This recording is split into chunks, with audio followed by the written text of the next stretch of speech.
Alors, le levothyrox, en fait, c'est des hormones thyroïdiennes. Ça va remplacer ces hormones chez les personnes qui vont souffrir de l'hypothyroïdie.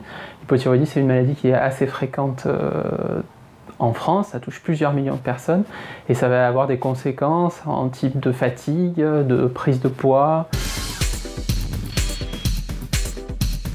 La précédente formulation du levothyrox incluait comme principal excipient le lactose et l'ANSM, donc l'agence du médicament, a constaté qu'il y avait des fluctuations en termes de quantité de principes actifs, donc d'hormones thyroïdiennes, dans les médicaments en fonction du temps. Et donc ils ont demandé que la formulation globale du médicament soit modifiée pour que ce médicament soit un peu plus stable.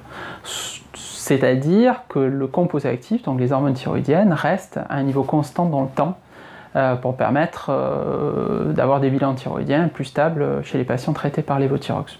Donc en pratique, le lactose a été retiré, aussi pour des problèmes d'intolérance au lactose, remplacé par un excipient qui s'appelle le mannitol et par l'acide citrique qui est un stabilisant, donc là encore pour permettre que la nouvelle molécule soit plus stable dans le temps.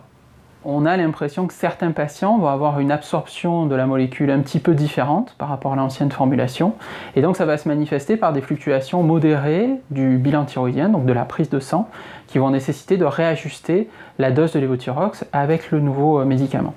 On a d'autres patients qui vont avoir des plaintes assez variables, pour lesquels le bilan thyroïdien va rester tout à fait stable.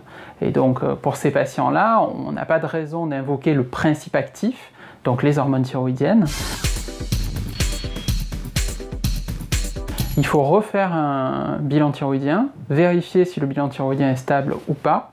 Il y a des possibilités pour que ce bilan thyroïdien ait été modifié. Dans ce cas-là, l'endocrinologue ou le médecin traitant va modifier le dosage, soit l'augmenter modérément, soit le diminuer modérément, et en refera un contrôle au bout d'un mois, il est probable que les signes disparaîtront dans cet intervalle de temps.